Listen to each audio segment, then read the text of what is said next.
Hi there, I'm Joe Bust, an organizer at GDG Cloud Boston, and you're watching a recording of tonight's session of the six-part series called Road to Google Developer Certification.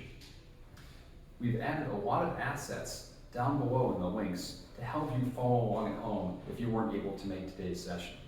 That includes a link to the course syllabus that will let you see all of the labs that we're working through week to week, as well as the lab that was completed this week during the session.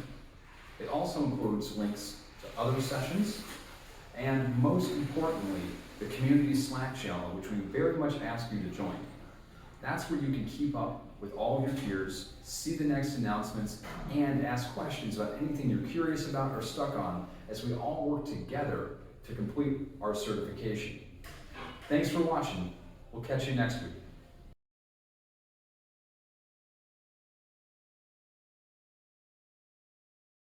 Welcome everybody to week 4. So this is week 4 out of 6 of our journey to become professional cloud developers. Before we go too much further, just want to make sure we do an introduction. This is GDG, or Google Developer Group's Cloud Boston. That's a picture from our heyday a couple of years ago before COVID, when we had big 30-person events, and we actually went for a run on the Cloud Run Club. Some folks might still have their Cloud Run t-shirts, a very limited item. Trying to meet monthly usually. Right now we're doing 6 in 6 or 7 weeks. A quick note just for folks to remember, we'll update the schedule here in a moment, but next week we are meeting, but then Thanksgiving week we are not, because a lot of folks will be all over the place. So then we'll have the 6th one after that. Our code of conduct, you can get to it here. Basically, please don't be rude to other people. Folks that are being rude, people that are being condescending, being jerks, we're going to ask you to please leave the chat, leave in person. We're all trying to be nice people and have a nice, supportive environment for everybody to learn. More details can be found there. Hey everybody, we want to let you know about one great offer we're going to do to support our members here at GDG Cloud Boston. If you are coming to these sessions and you are able to complete all of the assigned preparation work in Cloud Skills Boost, that is, you can show off all your badges, you can demonstrate that you've done all the preparation work, and you reach out to one of our organizers, reach out to Lucas, myself, Norbert, Roya, then we are going to work to get you a voucher for the full value of the exam so that you can take the exam at no cost to yourself. That's a $199 value and an ability for you to take the exam at least once. So please put your nose to the grindstone, review all these documents, go through the courses, complete the work, and we're going to help you take that exam. We really look forward to giving out as many of these vouchers as we can. And the quick rundown of what today will be is, going through our journey, talking about what's included now in this current week. We'll go through some exam questions with the quiz, with the swag contest. We'll then have any Q&A about where folks are right now in their own personal journeys. We'll go through next week's material and do a hands-on lab with the material that's going to be covered next week. So where are we? So week 3, this was the material that we were hoping to cover for today. So this is what, we'd hope if folks are working through this, that they do that. Also noting that we do have the Google Cloud guides here, the little cheat sheets. There we go, beautiful cheat sheet. Thank you for showing it off.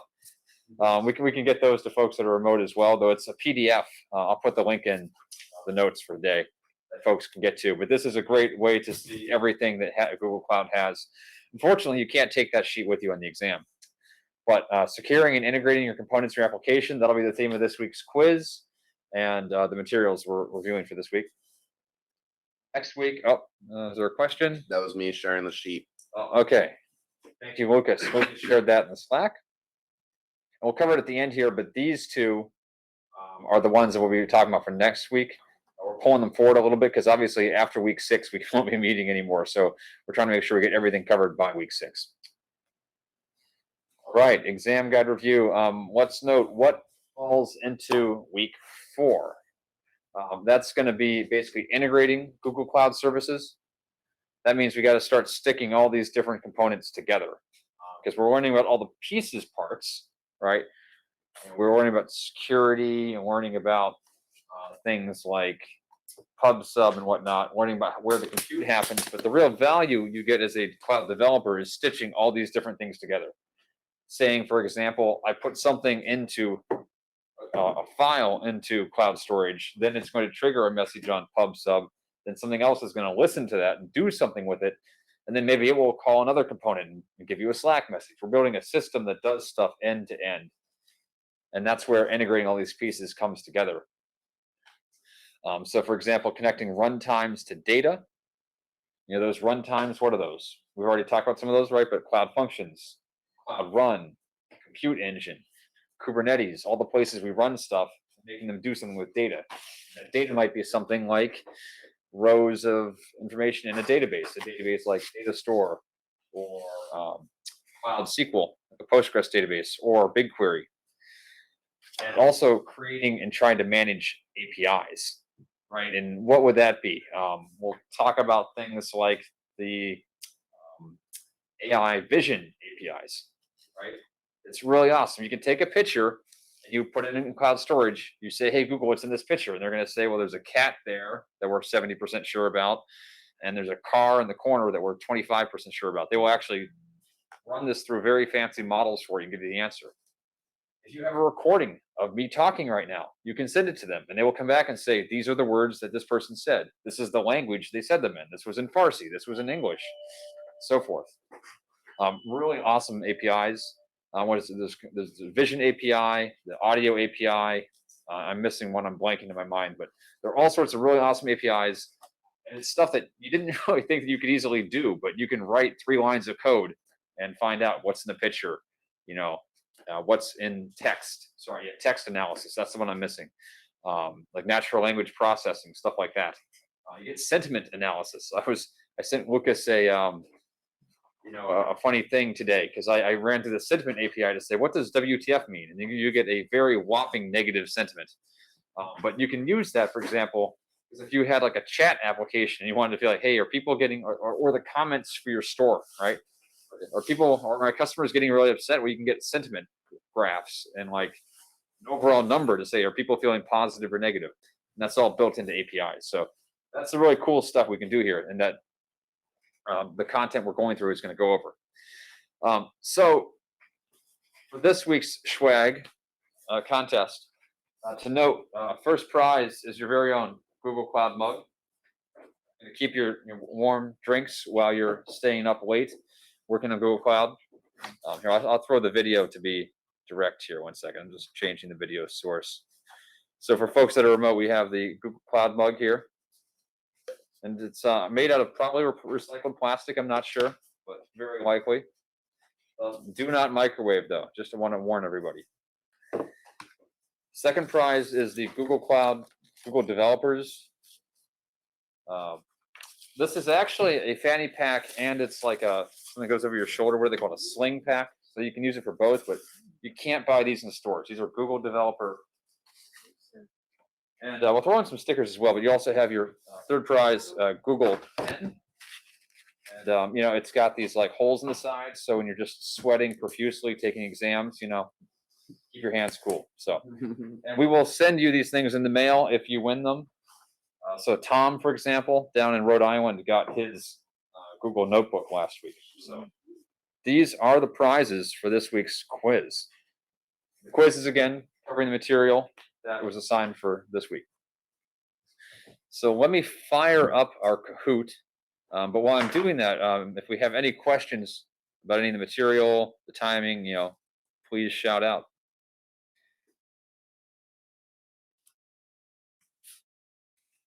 I hope folks at home are having a tasty meal right now.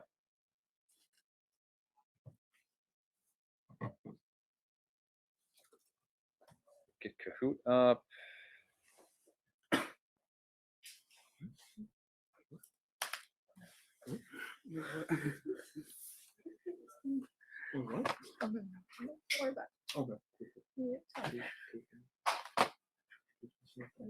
Oh, maybe we should check some of these people in. Oh, yeah, check in. Now, if you're joining us online, you're already checked in, but just going to run around here and count all the folks in the room. So let me see if I can get this Kahoot up. 1 second. Gonna have to exit our slides. Oh, don't pay attention to that question we just saw there.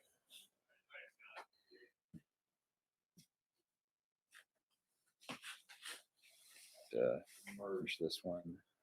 Bring it back up.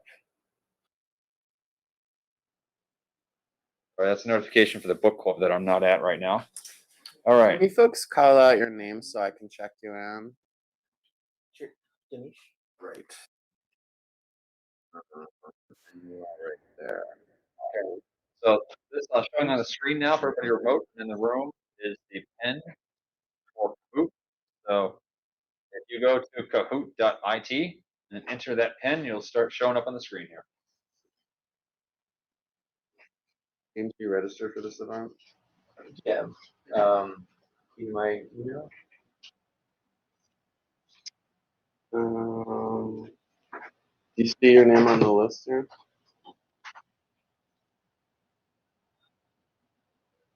I wonder if Since this is a recurring event, you do have to sign up each week. yeah. We're not going to throw you out on the road. Don't Yeah, worry. but if let me see if I can. Okay, so yeah, we have Yeah. Okay. Thank you. Okay, so we'll just give folks another minute here to How about your get signed name? in. Are you signed up for this? For week 4? I might have forgotten. I forgot. Bill forgot. Yeah, what we could all do is we could just take a moment right now and just sign up for the next 3 events, and then we don't have to worry about it anymore. Let me see if I can Next make it to so this event.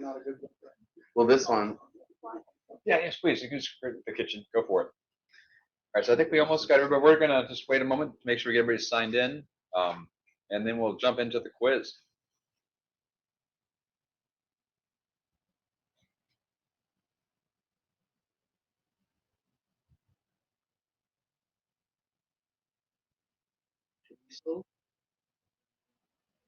That would be awesome, just because we'll get credit for you showing up. I'm just fixing it so the RSVP allows signups until 7.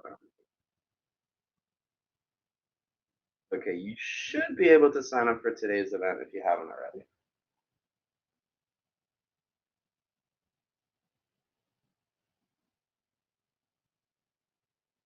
Part of the whole sponsorship thing from Google and making sure they give us money for food and stuff is like we have to prove that some people showed up. They want to know who ate all the food. Sign up. If you go to gdg.community.dev, probably it'll be on the main page there.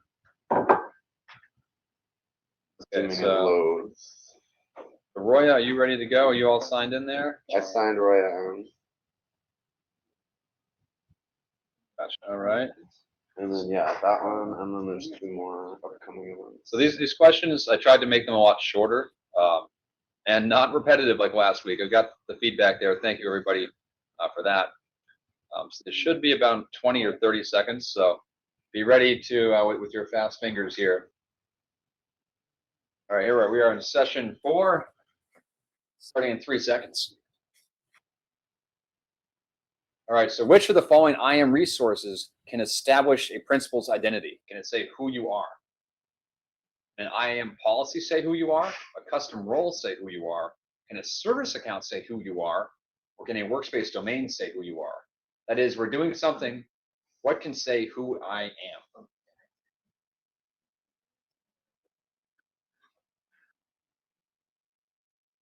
All right, a lot of folks got that one. So a service account. So can someone that got that right tell me what a service account is? And of course, not the people online, I guess. It's like an object with certain access. Yeah. Environment. Sure. So like a service account would be like bob@acme.com. Like this is a person that's doing something. Now, an actual service account gets a slightly different email address. It's going to say like Bob at what is it? yourprojectname.gserviceaccount.com, but it is an actual actor. It can have a key or not have a key. But the other options here, like a custom role, is actually something that says a series of roles, like BigQuery job creator, right? It's the things you can do, but it's not who you are. A workspace domain is actually something like roadinstitute.org or something, but it's not a person, it's a group of places. So the whole group can't do something, only individuals could do something. And an IAM policy is a binding. It's, for example, saying here is a pub subtopic and Dinesh is allowed to publish to it, right? It says somebody is allowed to do something, but it doesn't say who you are. So that's why service account is actually a thing that can establish your identity or who you are. And a phrase often used in identity systems, who you have been authenticated to be, is a principal. You'll hear the phrase authenticated principal. So that's why that's being worked in here. So glad to see a lot of folks doing that one. Here we go. Who's winning? Simon. All right. Well, Simon, you can win again this week. You were banned last week. You can't win 2 weeks in a row. So Simon's back. All right. Thank you, Simon. All right, Michael, go for him.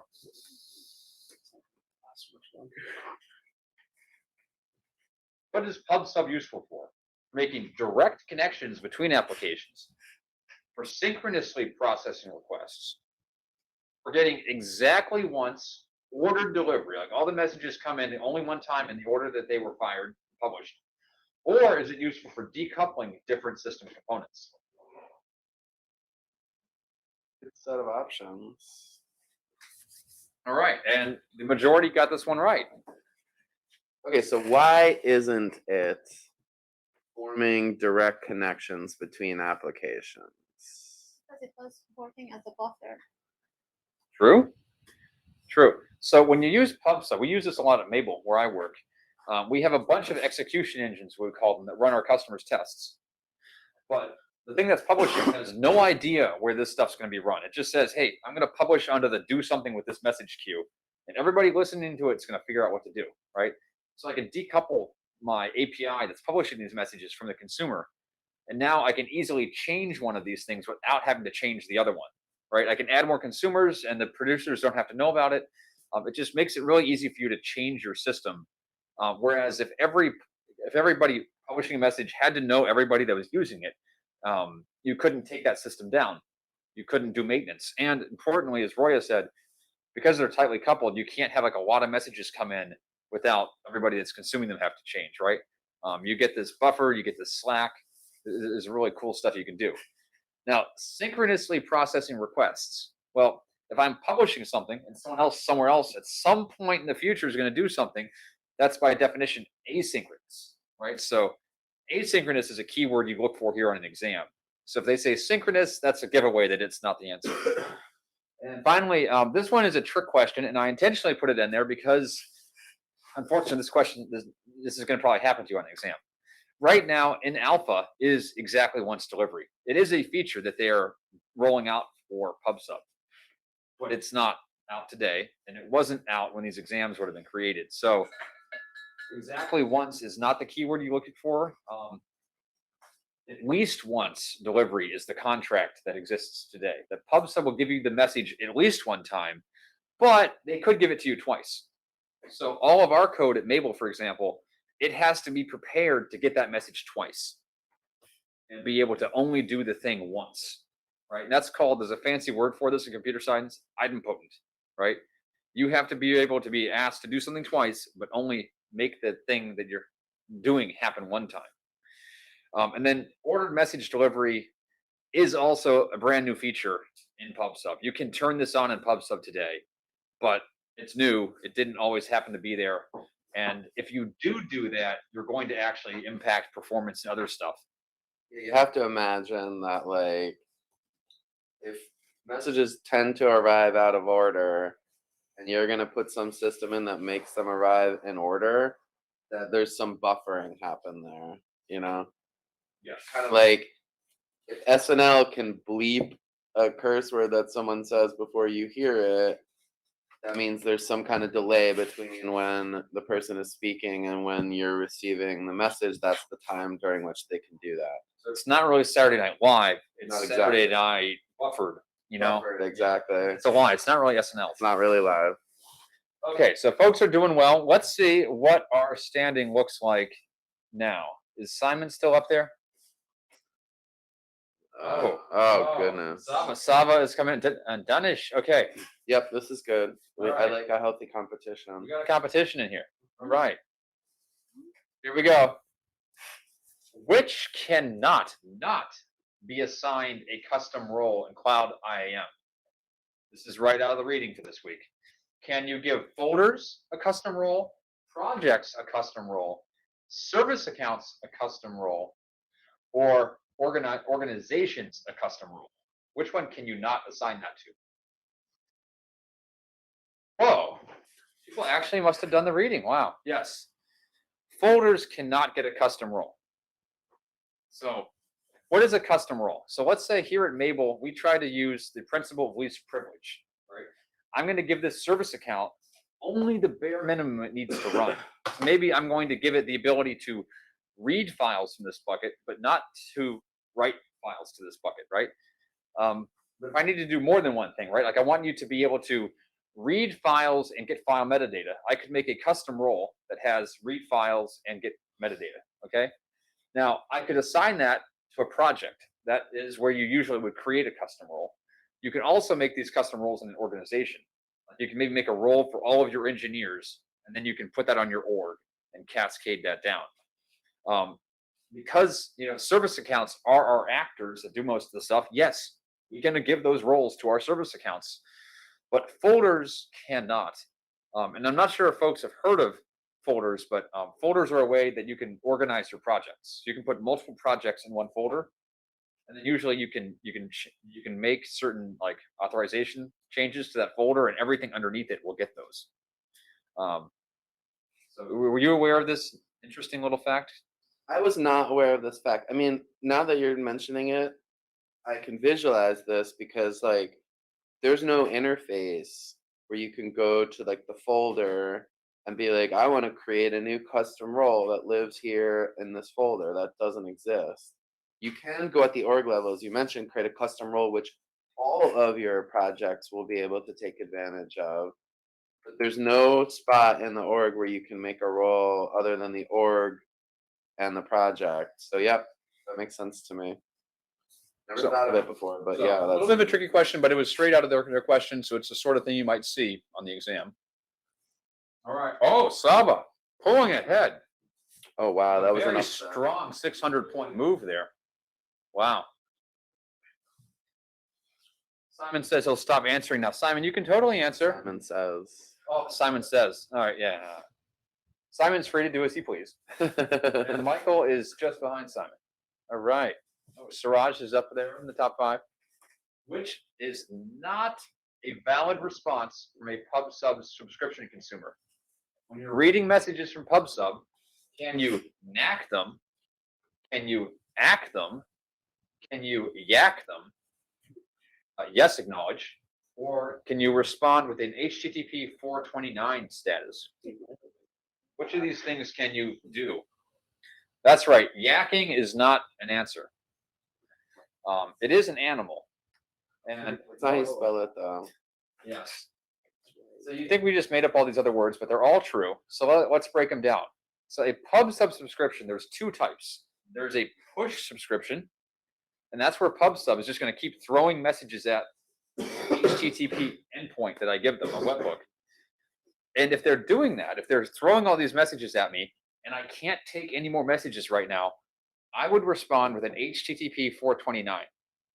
Does anybody know what 429 means? Service overloaded. Essentially, yes. It means like you are rate limiting. I can't take any more right now.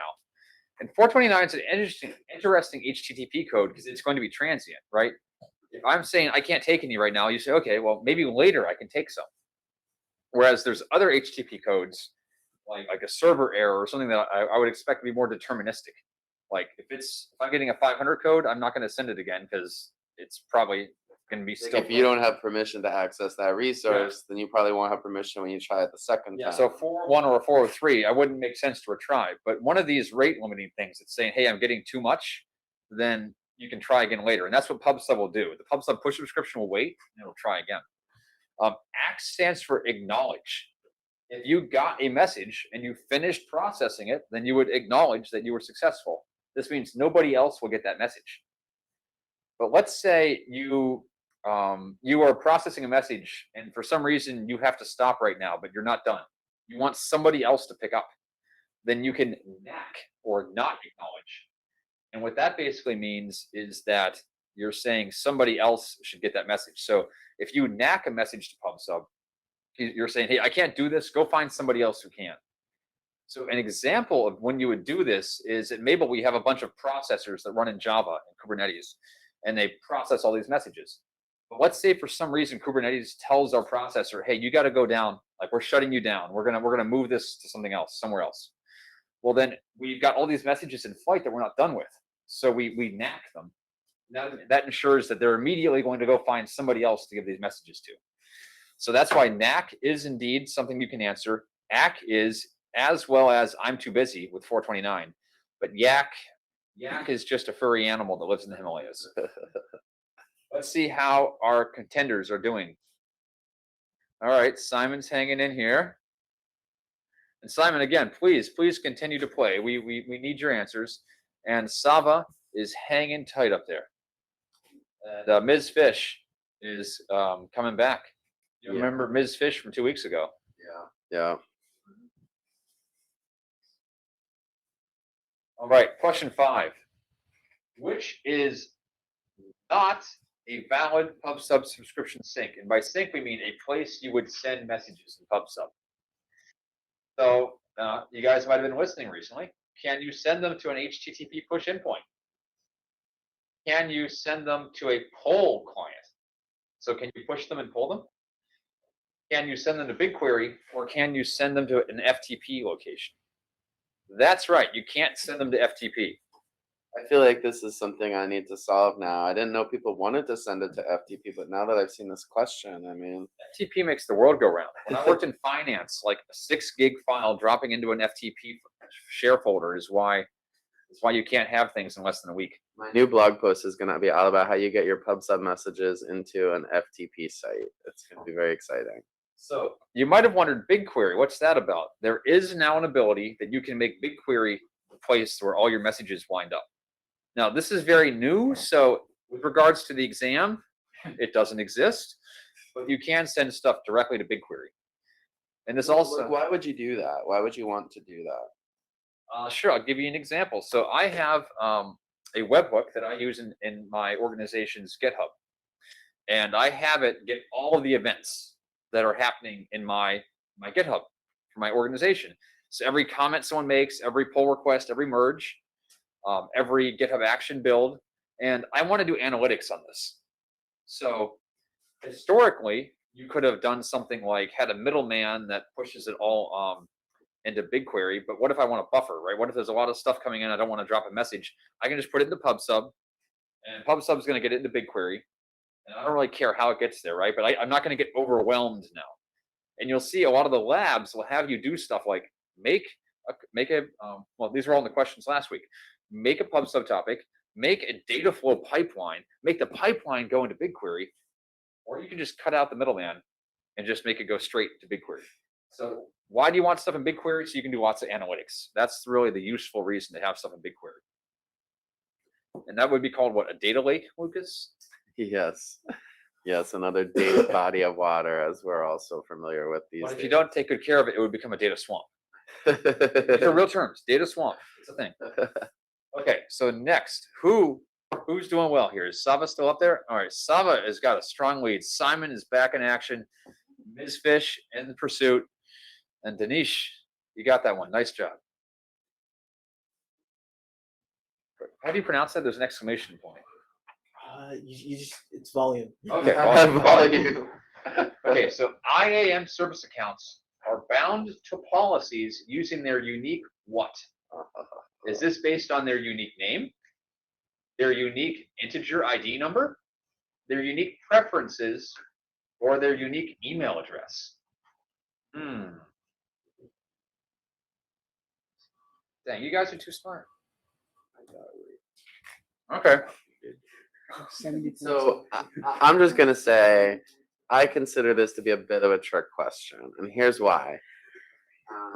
As the user who is assigning an IAM permission to a resource, the thing I use to identify the principal is its email address. Definitely. And when I look at the policy, I see the email address. But what is actually like being applied in the backend system is based on the unique numeric ID of the service account. And the reason I know this is because if I delete the service account and then create a new service account with the same email address, the permission that I had previously added stops working because that permission was applied to the user in its previous version. So I've definitely gotten into a situation where like I granted a service account permission to do something, but at some point the service account got deleted and recreated. It very much looks like that service account has access, but it doesn't because it's different in the background. So why do you think they do it that way? Well, because I mean, I know why they do it that way, because you don't want someone to be able to create a service account and have it automatically inherit all the permissions that some previous service account of the same name had. That would be very dangerous. Inheriting all the trust that it comes Yeah, with. that would be very dangerous. Okay. So you don't want that. But what I'm just saying is, like, I think the question seems to want us to select email address because all of us, when we do these permissions, when we look at them, when we put them in, we're using the email address. But there's like another layer that's invisible to us, where when Google writes it into the database, they're first making sure that they look up what the unique identity is and they put the number in there. So that's why I think it's a bit of a trick question. It is kind of tricky, but I'm trying to be tricky because that's what the actual exam questions we've seen are like. Yep. So when you put it in the when you put it in the console, cloud console, you'll be using the email address if you bind one of these. If you bind it by the G Cloud command line, you're going to be using the email address. If you view the JSON Cloud IAM policy, you're going to see the email address. The email address. So I agree that the ID number is probably what they use behind the scenes, but on the exam, the thing they're probably going to expect for this is to hear email.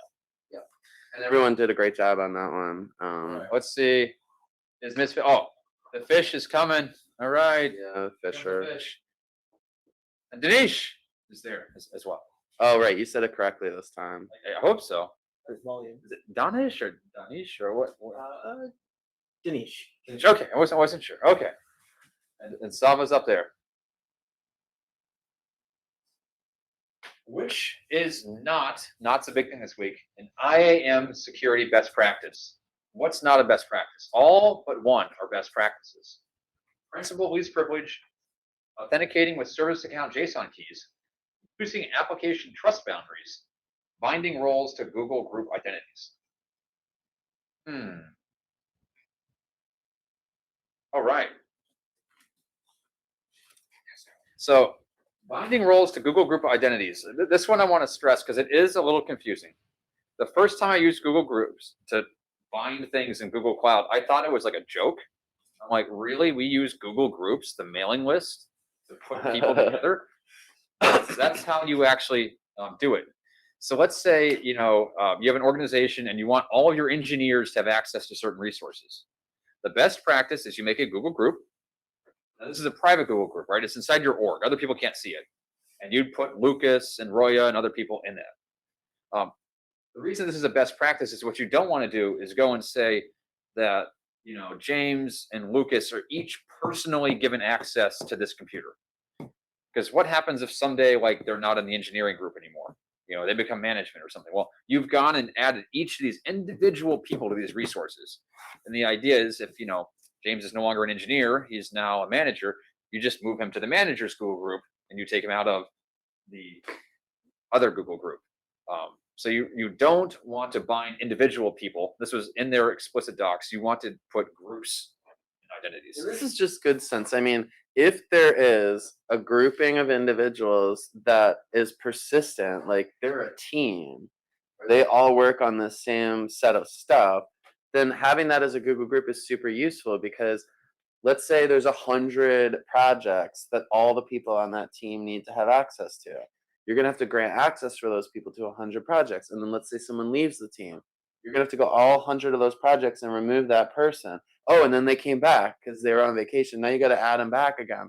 And it just becomes, the more things that that grouping of individuals could potentially have access to, the more places you're gonna have to go edit those permissions. So if you create a group, this is the group, it has 10 people on it, and you grant all those permissions to the group, then like someone leaves, you just remove them from the group.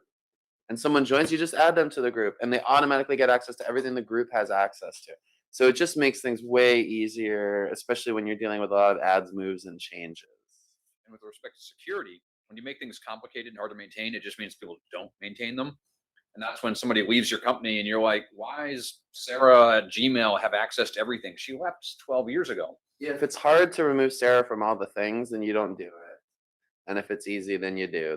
That's why this is a good practice. So to run down the rest of these, the service account, you can usually use it. If you deploy like a cloud function or a VM, you can say, run it as this service account. And then there's no keys, right? It magically will be that person. And there's nothing for you to lose with regards to authentication tokens. But you can also export a token to a JSON key. But now you got to be real careful what you do with that thing. You better hold on to it. You better rotate it every year. When you're rotating it, you better not accidentally crash your system because you rotated the wrong key. That's why using keys are something that they basically are deprecating and they're not suggesting as a best practice. That's why that's the right answer. Finally, we have least privilege and trust boundaries. Least privilege we already talked about, right? Something should have the bare minimum roles and privileges it needs. And then application trust boundaries are very similar, but it's the idea that basically each one of your services should run as a separate user. So that, if you had like one service account that all your different services ran as, then the accounting service needs permissions that it doesn't actually, gets permissions it doesn't really need, right? You can't really do least privilege without also having trust boundaries between different applications. Yeah, I mean, if you have one cloud function and it needs to commit some code to this like secret repository that has all the keys to the kingdom in it, then it's going to need some permissions to do that. And like, that's a risky thing. If it also has permissions to do all the other things, then it becomes a real risk point in your environment. And if someone hacks that service account or that app, they've hacked all the things. And so when you can compartmentalize, say, oh, this function only needs permission to do this one thing, so we'll give it its own service account, and that service account will only have permission to do that one thing. Now you've sort of compartmentalized it. If that gets hacked, it only exposes that one thing instead of everything. And a final thing I would just add is you get a lot of other benefits. Like when you go to the cloud audit logs, you can see who done it, right? What's the service account? Well, if you have 80 services and 80 service accounts, it's really easy to see what breached your quota, what's services having issues, what user did it. But if everything in your cloud has one user, then you lose that sort of auditing. Question here, Suraj? Wait, so just to like clarify, so like every service on GCP, like when you activate it under a project, like you link it with a service account? Oh, that's a great question. So the question is, do you get a different service account for each service you launch by default in GCP? No, you get the opposite. You get the worst case, which is there is a default compute user that they make automatically in your new project. It's called like compute dash and a number at your project name. And it gets editor role. It gets about 5,000 permissions. So that's not least privilege, right? So the practice here would be, I'm about to make a new cloud function, and we don't do it in this lab here, but you would go to the IAM console page. You would say, make a new service account. You would say, give this service account these permissions. And then when you deploy your cloud function, you would say, run it as this service account. So you would have to make a service account for each one of these use cases.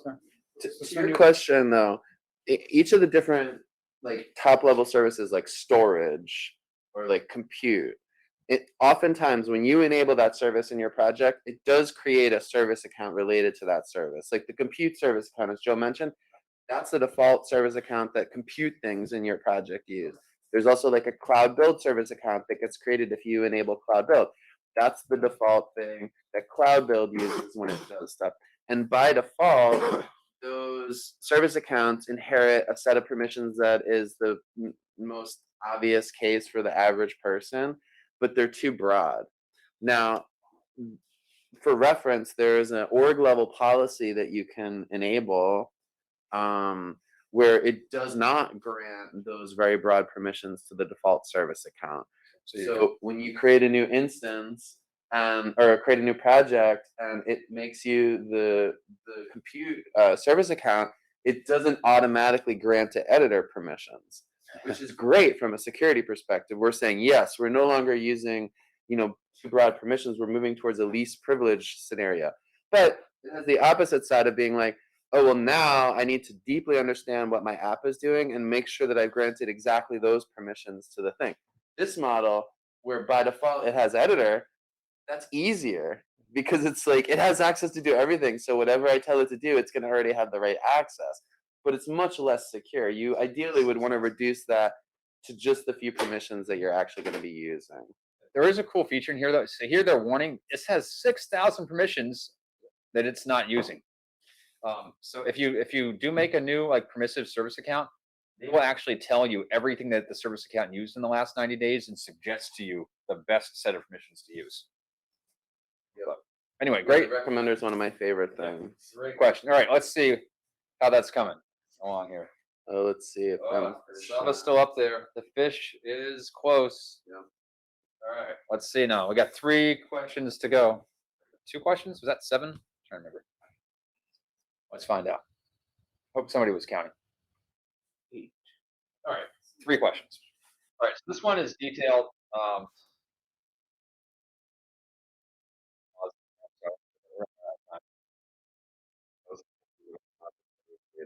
So you guys can skip this page. I'm gonna skip it here a second. I'll go back. Because it's around. I'm gonna skip and we'll just go back and I'll pull up the full size. This is one of the official Google questions, which I don't know. They can't make a question in 5,000 words or less. So it's really a reading comprehension exam. this is cloud exam. the question they gave us. So we'll just talk about the question. Your organization develops and tests multiple applications on compute engine virtual machine instances across 3 environments. Those environments are test, staging, and production. The separate development teams for each application require minimal access to production, but broad access to testing and staging. That is, the developers need to get it to work in the first place. You need to design the resource manager structure to support your organization and following least privileged best practices. And resource manager is where you define like the bindings of like who can do what projects.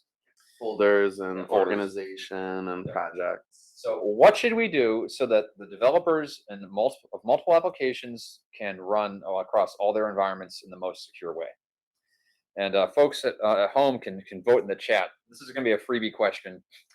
So can you create one project per environment and assign the application team members as an IAM role at the project level? So one project for each compute environment, and all the team members get assigned to the project. Create one project per environment. Okay, so that's the same thing we just said. Group each application team into a Google group. All right, that sounds better than assigning them individually. And assign the application team's Google group an IAM role at the project level. Right, so that sounds better than A, right? A is something we already know we shouldn't do. C, create one project per environment per application, all right, because there are different applications, and assign the application team members directly. No, we already said that's a bad idea. All right, finally, create one project per environment per application. Cool. Use Google Groups and bind it at the project level. So Shiv says D. Does anyone else agree with Shiv? Yeah. Yes. So D is the best one because we are giving the maximum granularity project for each environment and application, because different applications might have different needs. You know, if you are on the accounting team, development team, you might not need access to the, shipping team, right? We're going to use Google Groups to bind them, not directly using names, like you're not putting James's name straight in there. And we're doing it at the project level because that's the minimum granularity that's available, right? We're not doing it for like all of the projects. So each person will have the bare minimum that they need to do their job. Yeah, I would, in response to Marissa's D or B comment, I would say what makes B less attractive here is that you have 3 different applications, which have 3 different teams.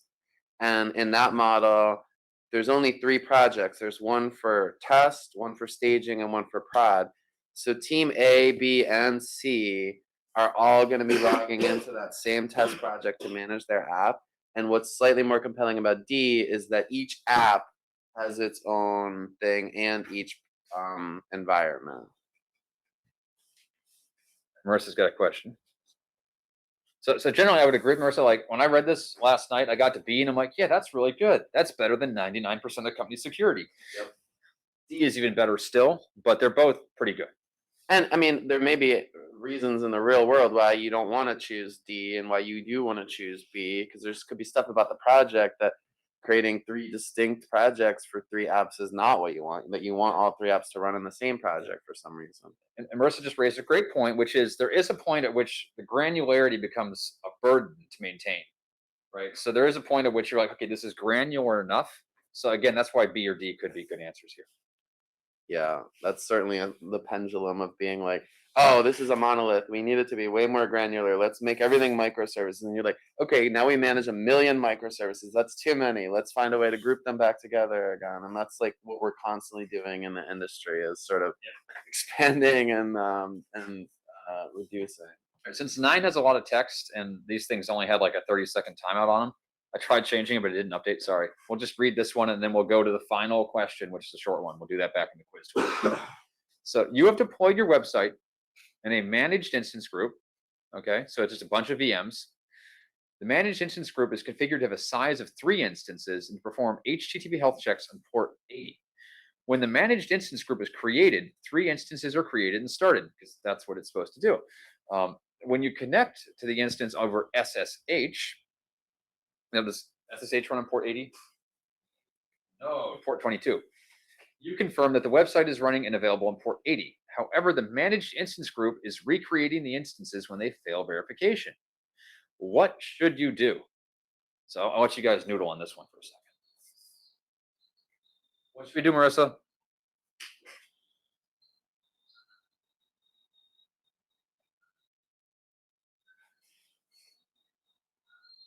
Thoughts?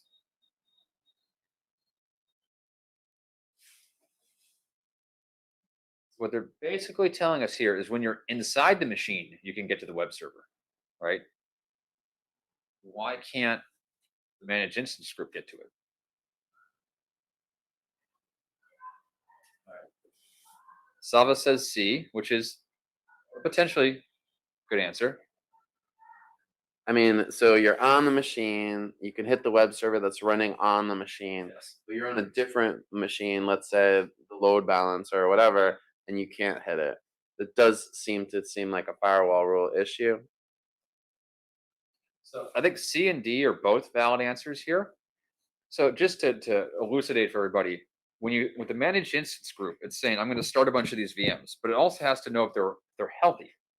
So when you define this, you'll define a health check. You'll say like connect to my machine on port 80, and you should get a success code if it's healthy. And so the managed instance group is just saying like, hey, I started this thing and it ain't doing nothing. So I'm gonna get rid of it and I'm gonna get another one. We're gonna try again. So if it takes a long time for your service to start up, it could be C. And there actually is a setting in the managed instance group to say, how long do I wait until I consider something unhealthy? But also the firewall rules and ensuring the probe can access the instance, that's the best answer because we went into the instance and we can see that it's actually running, right? So we don't really have to increase the timeout delay because we already know it's running right, but we still can't get to it from the outside. So that's probably the firewall rules. And just turning off auto scaling and doing everything by hand, that kind of goes against our general aura of no, let the service do what it's supposed to do, right? Like if we have to manage everything by hand again.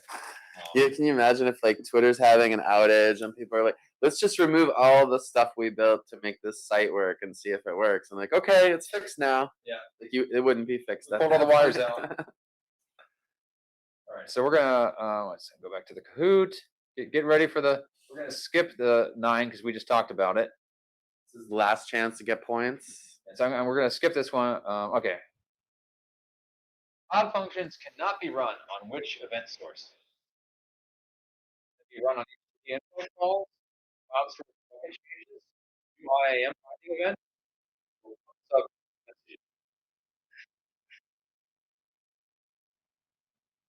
stuff are going to stay up there. Let's see. Yay! Now this is a quasi trick question. I say quasi, but we have to keep our 2019 exam hats on. There is now a tool called Event Arc, which gives you like 300 events. I mean, I think basically like anything that's going into the audit logs is damn near usable in Event Arc. It's brand spanking new, but if you wanted to say like, I want this function to trigger when Lucas puts on his left shoe, they'll probably have that feature next year. I mean, you could see how this happened. Like when you're building something like a Cloud Functions, you obviously want to be able to make a web request to it. So that's natural. So it has to have like an HTTP thing. Yeah. And then because the event driven nature of these things, doing something when a file gets created is pretty sensible, and doing something when a pub sub message. And it seems like, okay, we did it. But then you go out and talk to the customers, and each customer has one other thing that they want to be able to do. Like, oh, what about when I create a file in Google Drive? Or what about when there's someone added a row to the SQL database? Or what about when this happens? I want to do something there too. And since those are all events that are tracked in the audit log, then they're now sort of events that you can use to trigger one of these other event-driven capabilities. So you could say, like, anytime someone adds an IAM permission to this resource, I want that to trigger an event, and I want that event to cause my function to run. And so that's possible now.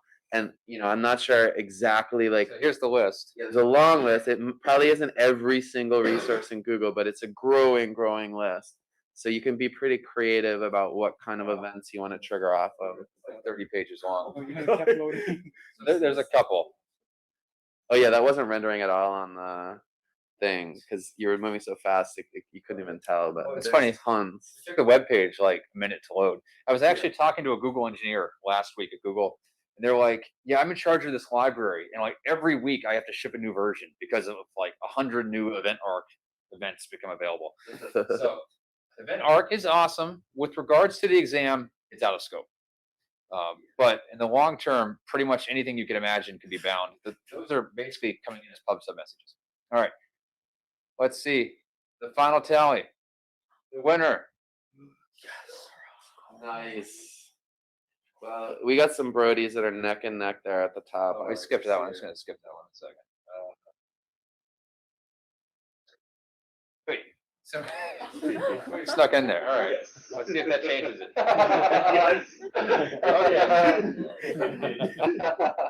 Good Siraj. Oh, the fish. All right.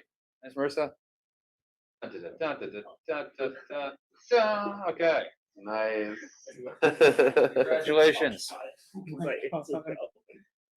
So luckily some of these people are in this room, so that's going to make getting them their prizes easier. Yeah.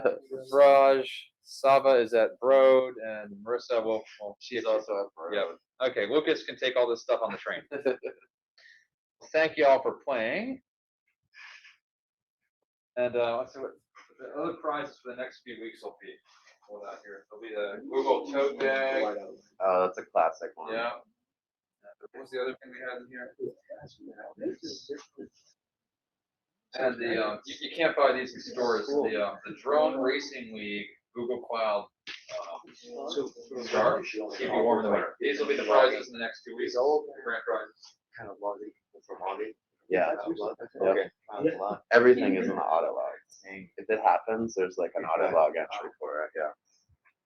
A great question. What's in the audit logs? Everything. I have hundreds of billions of rows of audit logs that I go through.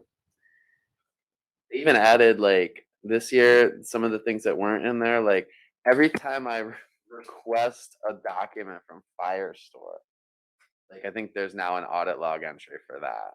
Well, a funny thing with it is it's also like recursive. When you go to search the audit logs, the top entry will be you searching the audit logs. It's like, oh my gosh, I just saw someone searching the audit logs, and it's you, and you're like, oh, let me click searching, and it's like, yeah, you did it again. You searched the audit logs.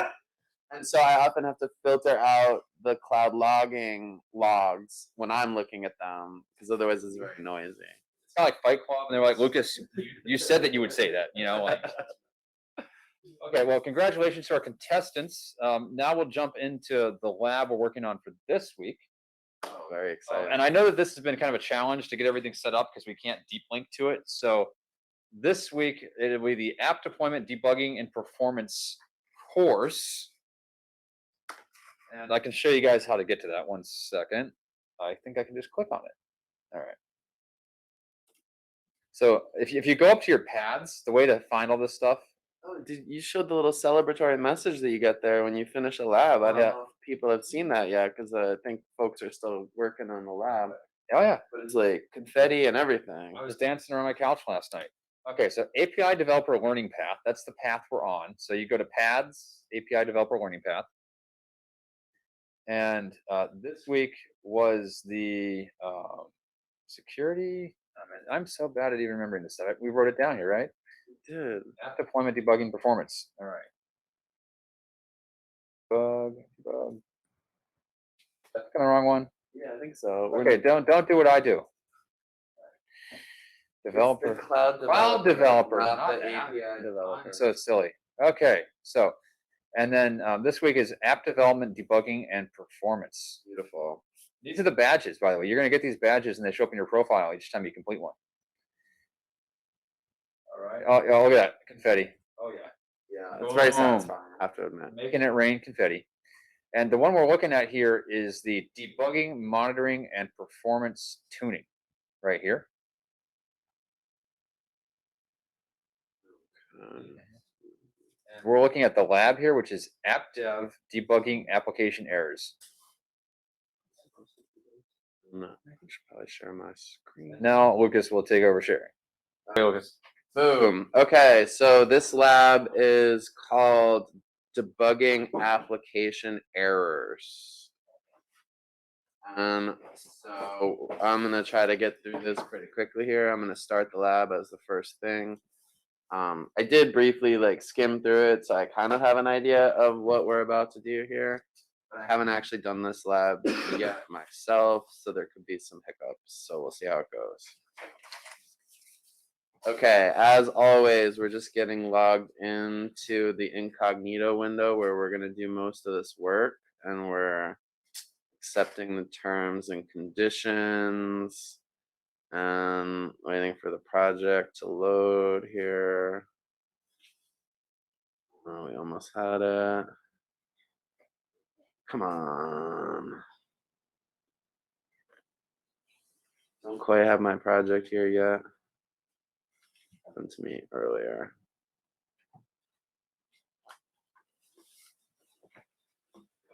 Search. What is this?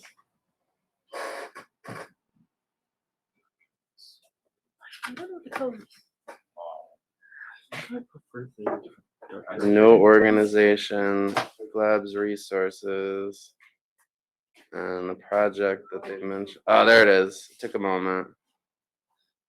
Yeah, so they're creating all these resources while we watch. Yeah, they just made me a whole project, and I was so anxious to get in that I might have tried to go in before it was fully provisioned. Okay, so now we have already clicked Start Lab, and we're just going to do this Google G Cloud auth list so that the Cloud Shell asks me to authenticate. So I cover that step. Can you boil it up just a little bit, maybe? Yes.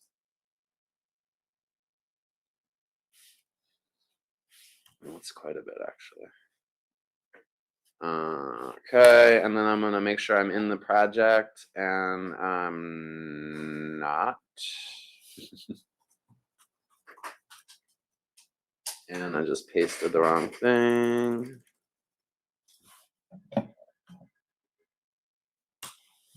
Okay, let's try that one more time.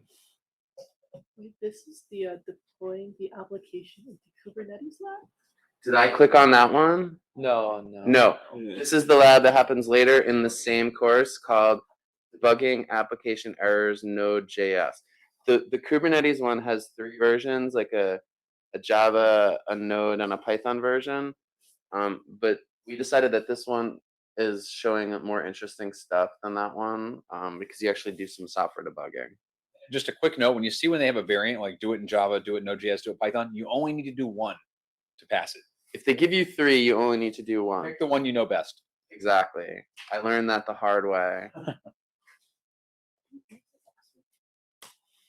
Okay, so we're cloning the repo.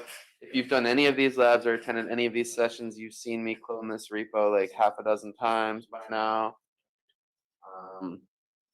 It always takes longer than it does in the video.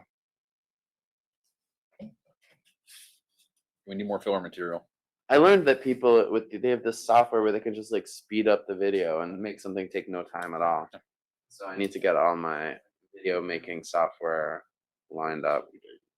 Okay, and then we're gonna make the link to this deep link in the directory about error reporting. That's a lot of R's. Error reporting. Okay. And we want to go into the starting directory for this particular lab. Again, this is the stuff you've seen pretty much in every lab because you have to kind of do this prep work, very similar prep work for each of the laboratories. So now we're getting setting up the service, right? We're getting an App Engine instance, a Spanner instance, pub subtopics, a whole bunch of stuff. Yep. It's setting some environment variables. It's creating some entities in Google Cloud Data Store. A bunch of stuff is happening there. Still happening. The npm install is always the slowest part. Yeah. That's why if I have a choice to not do the npm one, I'm like, yeah, Okay. give me that. But in this case, they only have the one option. Okay, so this prepare incomplete environment.sh, that's done. So now we need to creating a cloud source repository. Task 2, creating a cloud source repository. What is this? Is that like GitHub? What's a cloud source repository? It is actually. Personally, I would use GitHub in this part of the process because that's my preferred tool for this. But Google has not let you down. If you don't have a solution for where to store your repos, of course, there's one available, and it's called source repositories. And so that's what we'll use in this example. So we have to go to source repositories, which is probably easier if I expand the list of products. So, GitHub's always down. So if you store your sources here, it might be up more than GitHub. That's a bold statement. Okay, source repositories, we're there. We want to click add repository like it suggests. We're going to create a new repository and then click continue. The repository will be called default. Okay. We'll call it default. And then we're going to put it in this project that we're working on right here. This interface is a little kludgy, honestly. It's like it's like they haven't touched it in a long time. Click create. Add code to your repository dialog opens. So we succeeded. So now return to the cloud shell, change to the working directory, back to your home directory, and then we're going to clone this empty repository that has nothing in it because we haven't put any code in it yet. So we're going to do gcloud source repos clone repository name default. We don't have to tell it which project because we've already set the project in our shell. Did it warn us? Yes, you've cloned an empty repository. Why would you even do that? Silly. What value is there to do that? So now we're going to copy stuff from the other repository that we downloaded from Google into the directory for our little local empty Git repository. And then we're going to go into that directory. And we're going to add a git ignore file. Let's just see what's in there for now. We have a few files in there. We have the git directories, the web app, a few other things. So this wants us to create a new git ignore file that has node modules in the ignore list. So that way, after we build all our modules, we're not going to mistakenly commit all the built modules into the repo, which would be annoying. And we'll add all the other stuff in there. So now that is ready to get committed. Oh yeah, I need to tell Git about my email address and my name, or else it'll be all whiny when I try to commit things. So that's good. Then we're gonna do an actual commit with these changes here. And so it created all this stuff in the .git directory. And then we're gonna push that up to the cloud source repository. Sweet. And since I had the cloud source repository up here at one point, right, it was that stupid screen. Now, right? Just refresh it and it'll show me all the good stuff. Boom. So there we have some kind of repo with some kind of code in it. There's like similar to GitHub or whatever source, Bitbucket or GitLab. You can navigate through the source code and see what all is going on here. You can even get the Bleem history and find out who committed which lines and stuff like that. Your typical Git sort of interface. Okay, so that's good. So we now have a source repository and there's some code in there. So Lucas, I thought this was a debugging lab. Why are we doing all this Git stuff? Well, presumably, like you need some code in order to debug some code, right? Okay. So that makes sense. So now they want us to go back to that default directory and do an npm install. That should be exciting.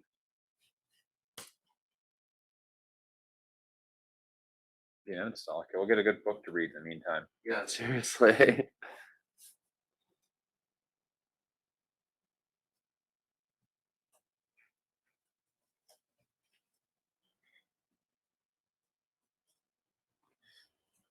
What I was alluding to is there's a neat feature in Cloud Debugger where when you have an error or something happens to your code in the cloud, if you use cloud source repositories, it can link your stack trace or your error directly back to the line of code and the commit that made it. So that's why there's all this setup for in this lab. And if you use GitHub or some other place, you can actually just set up some cloud source repositories as a mirror, and it will just clone all your code for this purpose. Yeah, so when you commit something to GitHub, it automatically goes over there and does whatever magic, and you have the best of both worlds, kind of. Okay, so we're getting the editor open here. We're going to the app.js file, which is here.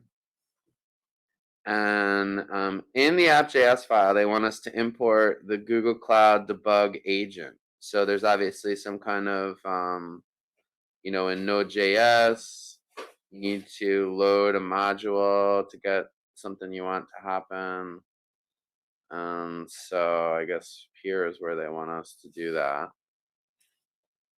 I think that, use the block below. Yeah, I mean, I was trying to be a little fancy with it, but I guess I'll just take the whole. It is a require statement. Yeah. So basically, we need to use this special library, and it's going to let us take remote control of this code in the cloud.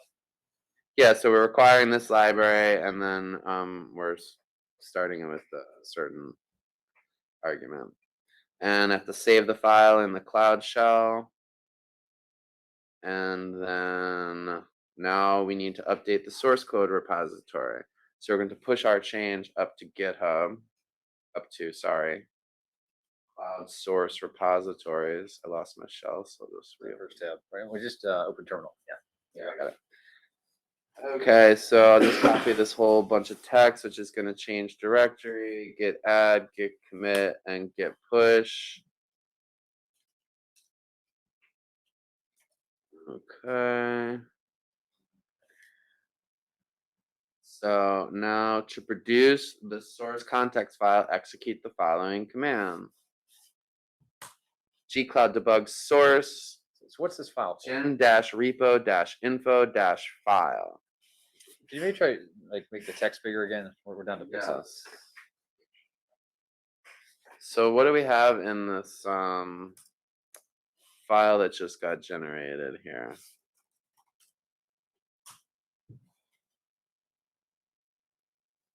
got some source context in it.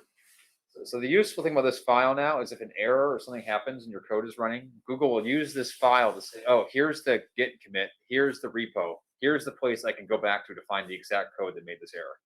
Amazing. So we just checked out that file briefly and Joe just gave us a description. So now we're going to install this application and start npm up. So we got something listening on port 8080. Should we check out what that is? What's happening here? Oh, we got the quiz. Been here before. You've been here at all. You've probably seen this quiz before. But excellent. We got it working and it's running in Node.js. And we have our debug stuff added in there. So now we want to go to the cloud debugger in the console, which I can get to from here.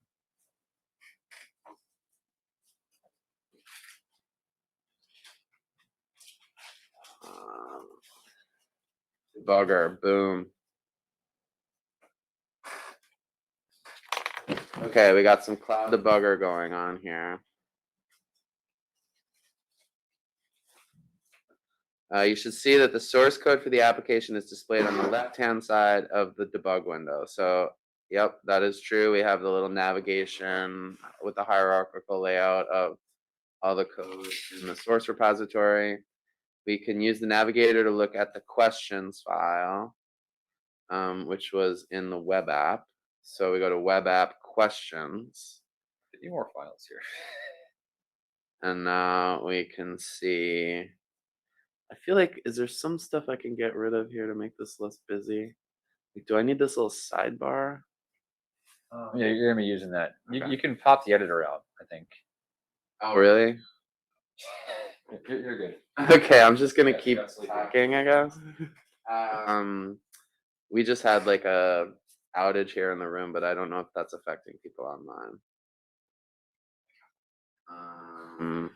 Okay, so they want us to look at this questions.js file, and we're gonna have to add some code in here. We need to find the post handler where the questions are added, and then we need to click the number on the left-hand side just after let data equals request body. So let's see if we can find that. Looking for the post handler. Can we search in here? This is the coolest part of the whole app. This is the climax of it.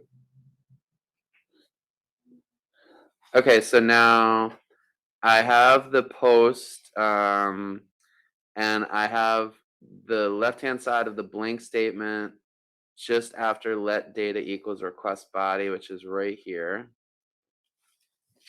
And then what do they want me to do there? They want me to create a snapshot. So I'm just going to click on this line and I'm going to do create snapshot. And so now I have a snapshot right here, right after let data equals rec.body. They want after or on? They said on the left-hand side of the blank statement, just after. Okay.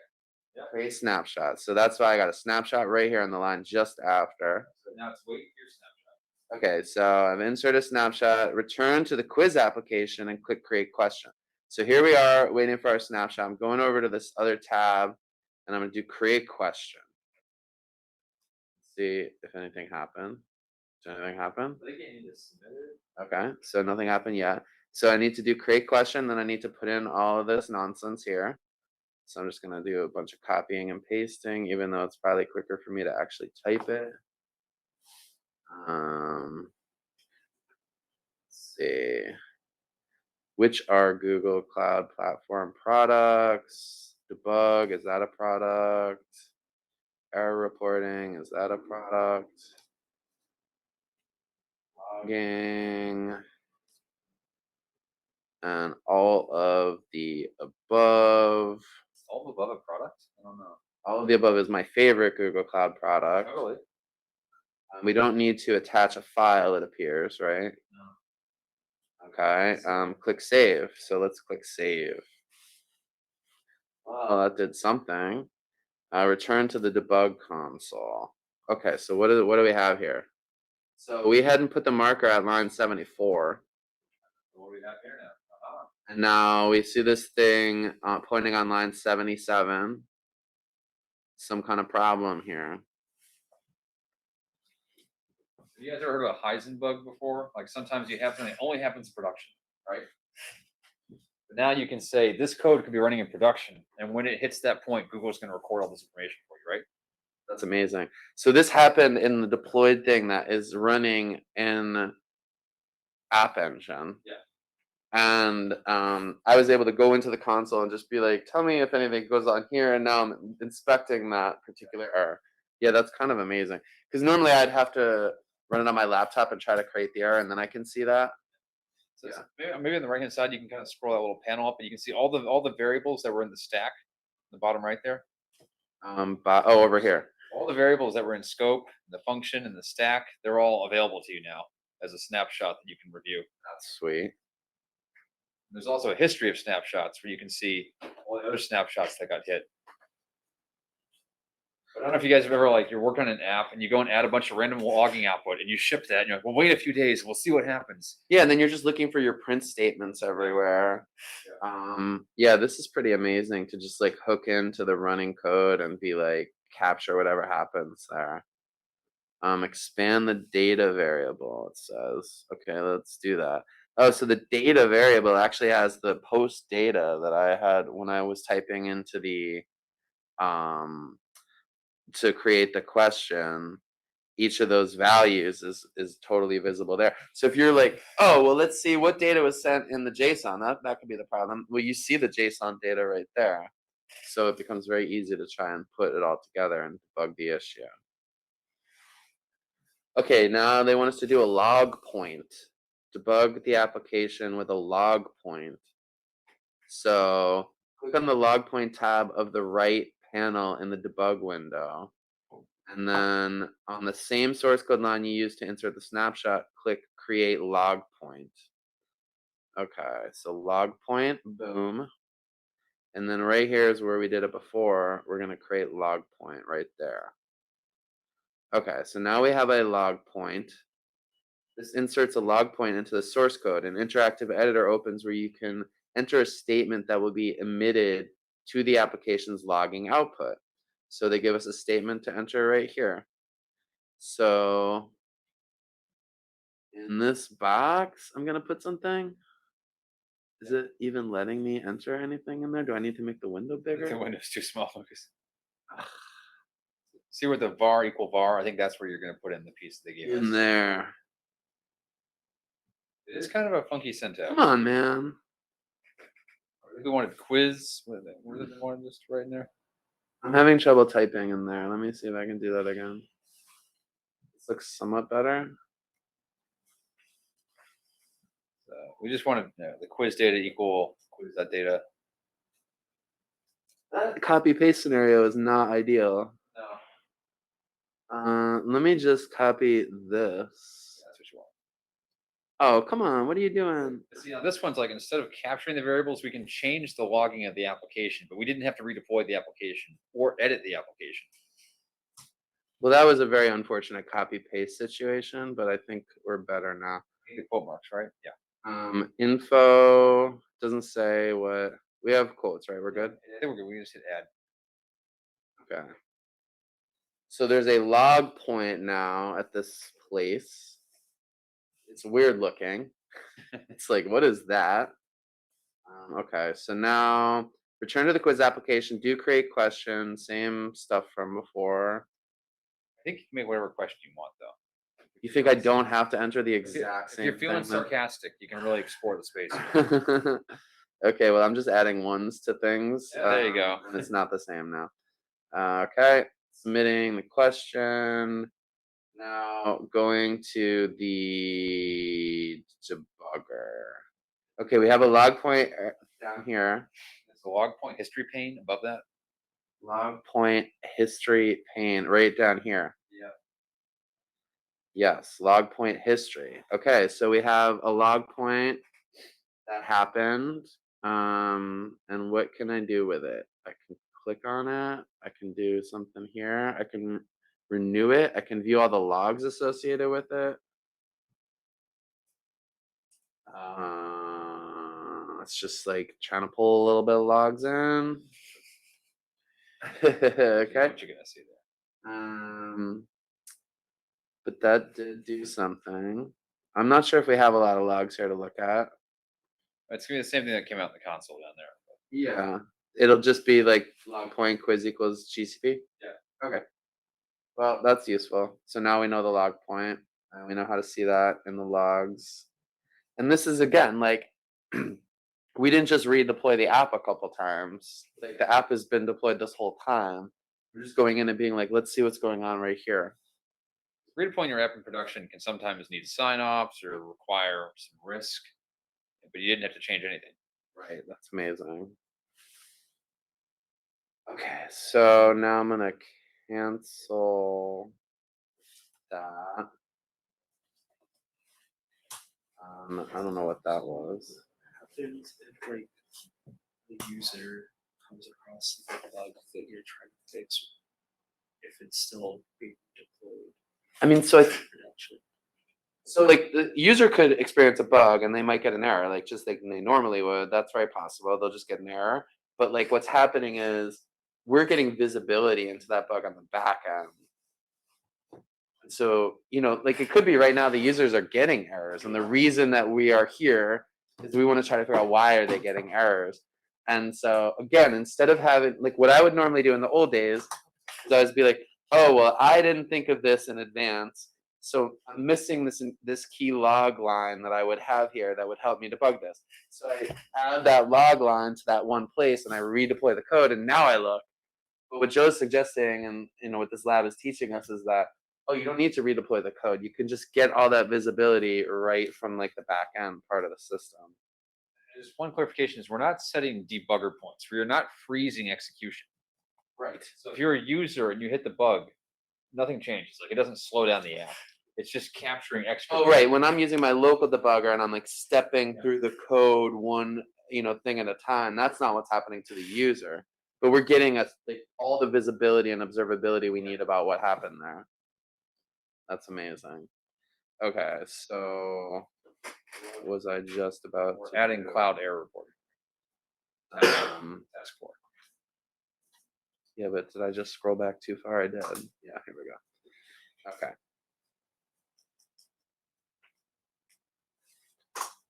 So I did copy that, I think.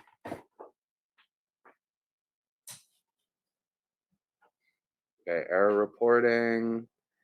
In the Cloud Shell editor, we want to go to default app.js. So we have the editor open here. And we want to go to app.js here. And we have a little section that's like, hey, add the thing right there.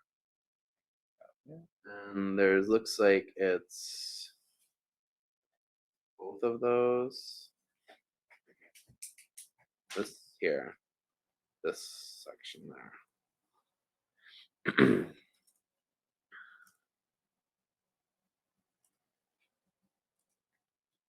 There's a Yeah. Okay, so the thing we added here is what's going to load, or excuse me, it is loading the error reporting into a constant.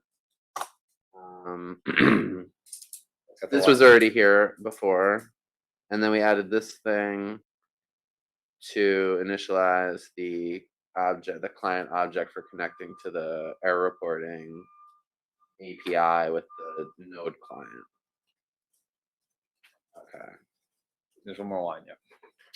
And then this goes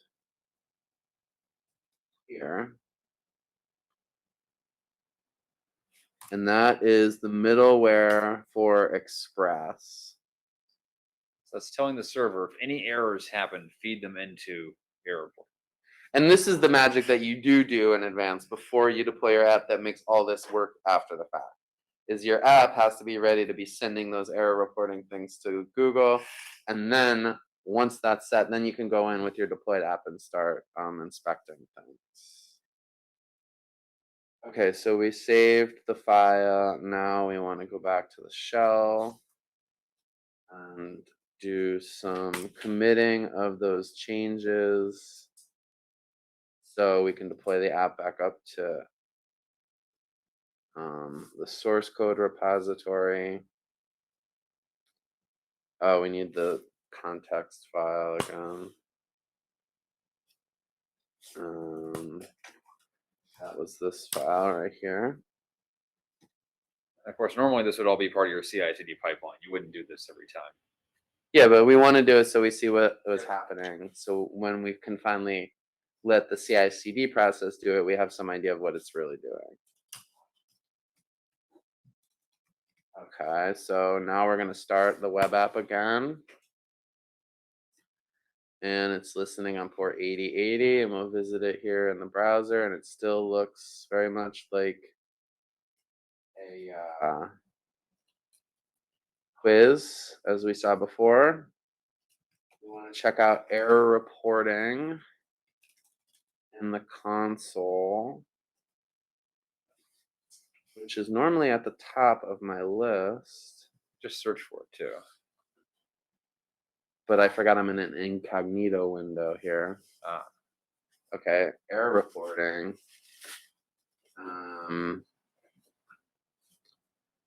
So I think you need to take the. Now I need to take the test, and I need to click places, and then I'm going to try and send feedback. So if I do take the test, click the places test, the capital of France, let's say it's probably Berlin. It's not Berlin. And now I want to give some feedback. This was a terrible test. Hated it. And what happens when I do that? Well, not much. Looks like nothing happened. What happened? So, oh, we got an error down here though. What did this have to say? Yeah, there was some kind of error. It's like it got this JSON, like hated it, and then it was like not found, resource not found, feedback, no, bad. There's a bug in our app. Bug in the app, indeed. What if we refresh error report? Now, is there a way I can do that without losing my Cloud Shell?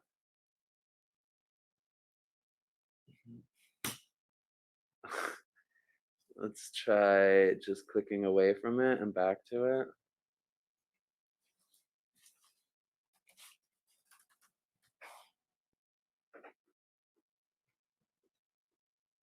Should I just click that? Boom, we got error reporting now. So now, error reporting says it experienced one error recently. It was just now. It was an application type error. It was a node-based error. And it got a response of 200. So what happens when we click on this thing? Okay, we can see all the times the error has happened, which is just this one time. We have a little bit of a stack trace here. A recent sample. Got the URL that was happening, and then we can click on this. And that looks like it has taken us back to the source code. Which it vaguely has. Usually what this would do is take you to the exact file in the line in the file. That's what I was hoping it would do, but it didn't quite. I personally love error reporting. I've got it set up so we get emails. So like an engineer, you ship something and then you see email. You're like, oh no, something's broken. I'm a big fan of error reporting too. Anything I have in production, I've turned on error reporting. I can get an email. I can also get a pop-up in the Cloud Console app on my iPhone. So it's like it gets an alert. It's like you just got an error in this project, and it'll show you exactly the same thing. Like you can see the line and everything that happened. And you get the history here. Like myself, I would look and say, oh, last seen 2 hours ago. Okay, it's fine, right? But if you see like last seen 10 seconds ago, then you still got a serious problem. Yeah. I don't know why it's not going directly to the exact line. That's how it works in theory. That's how it works out of the box. So it's like you have to do something special to make it not do that. Send feedback, current console, error reporting, auto reload. I didn't see that. It's like live view, isn't it? Or if you go back. Oh, that's in error, not debugging.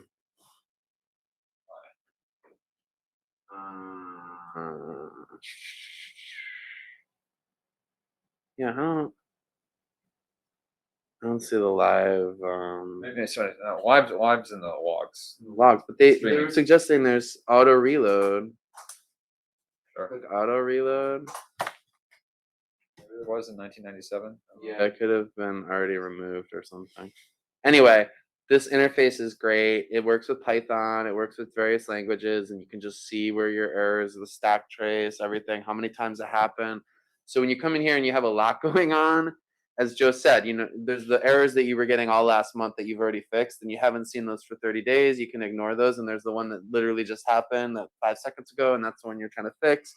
And then you realize, oh, the one that just happened 5 seconds ago. It happens like every Monday on the. You can see from the histogram that it has some kind of pattern to it, and then maybe that'll help you figure out what's going on with that issue. Okay, so it looks like the last thing they want us to do is some kind of.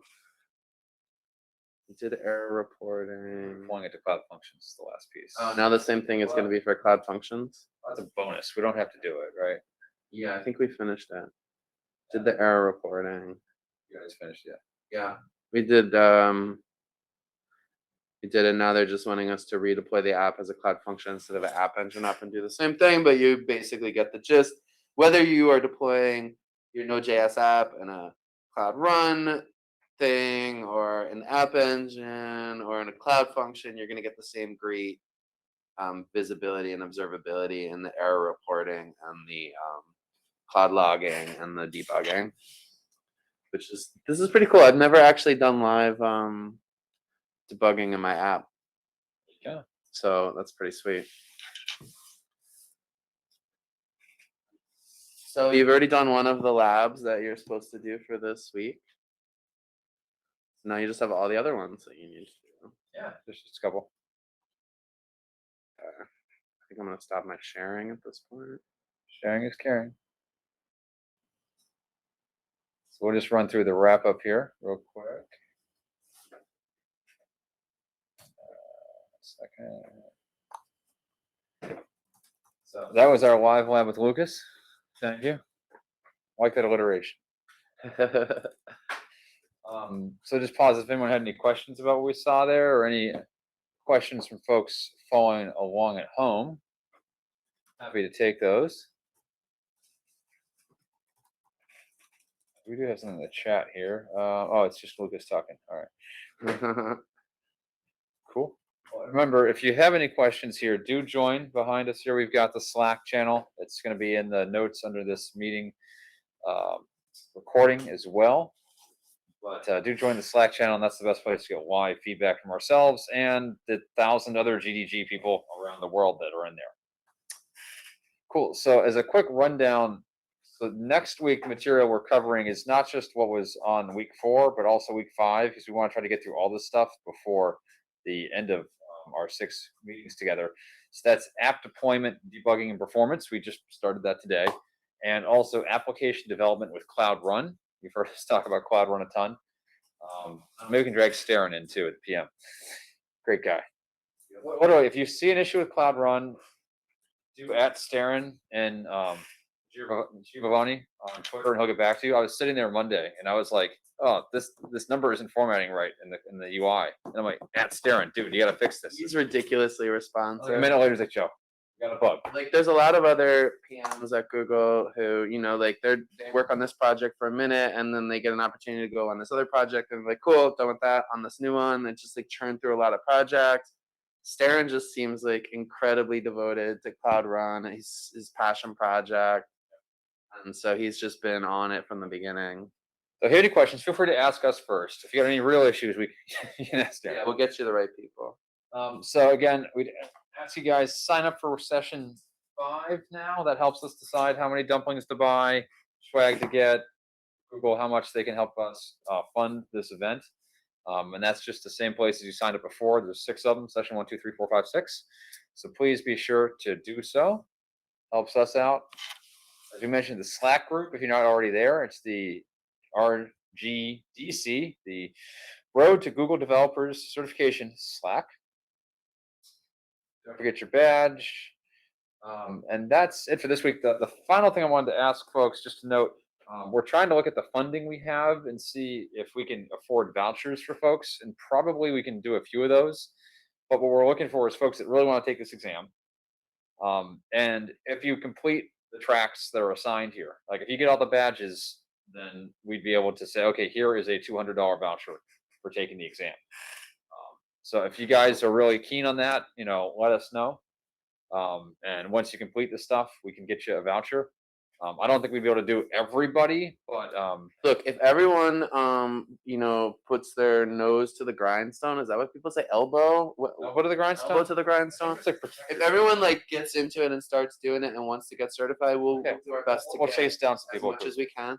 But right now, there's not a huge risk of that happening. So I'm just like, if someone here is going to do this and they do want to get certified at the end, we'll make sure that you can get certified.